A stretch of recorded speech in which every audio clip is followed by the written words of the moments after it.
2 ہفتے کے بعد ہم ویڈیو ریکارڈ کریں, شاید 2 سے بھی زیادہ ہے نا شعیب. تو اس کی وجہ کیا تھی؟ اس کی وجہ یہ تھی کہ شعیب کو شدید والی کھانسی لگی ہوئی تھی اور ویڈیو ریکارڈ نہیں کر سکے. تو شعیب ہمارے ساتھ ڈاکٹر شعیب موجود ہیں آج الحمدللہ سے صحیح سلامت, اللہ کا شکر ہے. تو ہم شعیب سے پوچھتے ہیں کہ ان کو جو کھانسی لگی تھی اس کی انہوں نے کیا ریزن ڈھونڈی, بیسیکلی اپنے ڈفرینشیلز رول آؤٹ کر کے کون سا ڈفرینشیل ڈائگنوسس بنایا اور اس کو کیسے انہوں نے ٹریٹ کیا, اور اگر آپ کو کھانسی لگی ہو تو آپ کو کیا کیا کرنا چاہیے. بہت ہی اچھا سوال ہے آپ کا.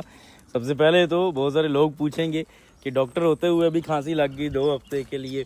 دیکھیں ڈاکٹر بھی انسان ہوتے ہیں, وہی مشینری لگی ہوئی ہے. کھانسی کی اگر بات کریں تو جب بھی کھانسی ہوتی ہے اس کی بہت ساری وجوہات ہیں, اور کھانسی ایک علامت ہے, بیماری ایز خود نہیں ہے. وہ مجھے جو کھانسی ہوئی ہے وہ بہت کامن کھانسی کی قسم ہے, اور یہ کہلاتی ہے پوسٹ نیزل ڈرپ کی وجہ سے ہونے والی خشک کھانسی. اب ہو یہ رہا تھا کہ میرا ناک پہلے تھوڑا سا انفلیمیشن ہوئی الرجی کی وجہ سے, یہ موسم اس طرح کا ہے, اور پھر وائرل انفیکشن ہو گیا. یہ عمر صاحب لے آتے ہیں جراثیم نرسری سے, تو پھر جو ہے نا سارے گھر کو کر دیتے ہیں بیمار. تو خیر مجھے بھی ہوتا ہے لیکن میں اتنی بیمار نہیں ہوتی, لیکن شعیب کی کھانسی جو ہے نا وہ 2-3 ہفتے لے کے, اس کی وجہ بھی آپ نے بتانے کہ آپ کی کھانسی کا ڈیوریشن لمبا کیوں ہوتا ہے.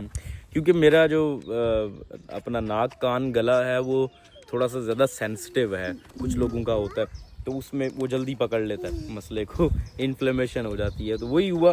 پھر جب وہ انفیکشن تو ٹھیک ہو گیا لیکن تھوڑا سا رینائٹس رہ گیا, مطلب ناک کے پیچھے سوزش تھی, اور سوزش کی وجہ سے تھوڑی تھوڑی بلغم نیچے گلے میں گر رہی تھی, جسے کیرا گرنا کہتے ہیں.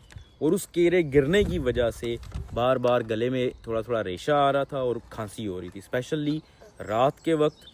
اور صبح جب آپ اٹھتے ہیں اس کے وقت جب بہت زیادہ کھانسی ہوتی ہے, اور وہ مینلی خشک کھانسی ہوتی ہے, اس کا مطلب وہ پوسٹ نیزل ڈرپ کی وجہ سے ہو سکتی ہے. اور بھی کوئی وجہ ہو سکتی ہے لیکن most common is post nasal drip. کیا میں نے ریسٹ کی تھوڑی سی, اور جو نیزل رنسز ہوتے ہیں, سیلائن رنسز, مطلب نمک ڈالا پانی میں, نیم گرم پانی میں, اس سے ناک صاف کیا, غرارے کیے 3-4 دفعہ دن میں, اس سے بہت زیادہ فرق پڑتا ہے. کچھ دوائیاں بھی ہوتی ہیں اینٹی الرجی جو ہوتی ہیں, اینٹی ہسٹامین, وہ بھی آپ لے سکتے ہیں, لیکن ڈاکٹر کی ہدایت کے مطابق, کیونکہ پہلے پتہ لگوانا کہ کس وجہ سے مسئلہ ہو رہا ہے ضروری ہے, پھر اس کے بعد اس کا ٹریٹمنٹ ہوتا ہے. اچھا شیب, آپ نے بتایا کہ آپ کا ناک اور کان گلا جو ہے وہ اوور سینسیٹیو ہے, تو اگر آپ کو لگ رہا ہے کہ موسم ایسا ہے جس میں پولن ڈسٹ ہو سکتی ہے تو اس کو کیا کیا احتیاطی تدابیر کرنی چاہیے؟ بہت ساری چیزیں ہیں. ایک تو ایکسپوجر جو ہے نا وہ کم سے کم رکھیں. ایکسپوجر کا مطلب یہ کہ پولنز جو باہر ہوا میں ہوتے ہیں اس کی وجہ سے ہوتی ہے, تو اس سے ایکسپوجر. ایک تو اگر آپ ایسے علاقے میں رہ سکتے ہیں جہاں پہ پولنز کم ہے تو ادھر شفٹ ہو جائیں, نہیں تو پھر ایٹ لیسٹ ماسک کا استعمال کریں. زیادہ جب ہوا چل رہی ہے اور موسم اس طرح کا ہے تب آپ باہر نہ نکلیں زیادہ, اور کوشش کریں جو ویزلین ہوتی ہے سمپل, وہ بھی اگر ناک کے یہاں پہ تھوڑا تھوڑا لگا دیں تو اس سے بھی وہ جو پولنز ہوتے ہیں وہ ٹریپ ہو جاتے ہیں اور اندر نہیں جاتے, تو وہ بھی ایک سلوشن ہے.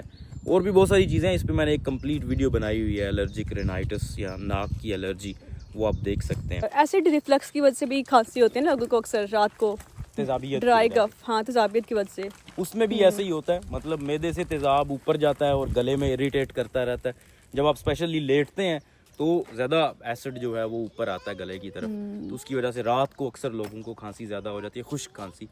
ایک وجہ ایسڈ ریفلکس بھی ہو سکتی ہے, لیکن خشک کھانسی کی بہت ساری وجوہات ہیں.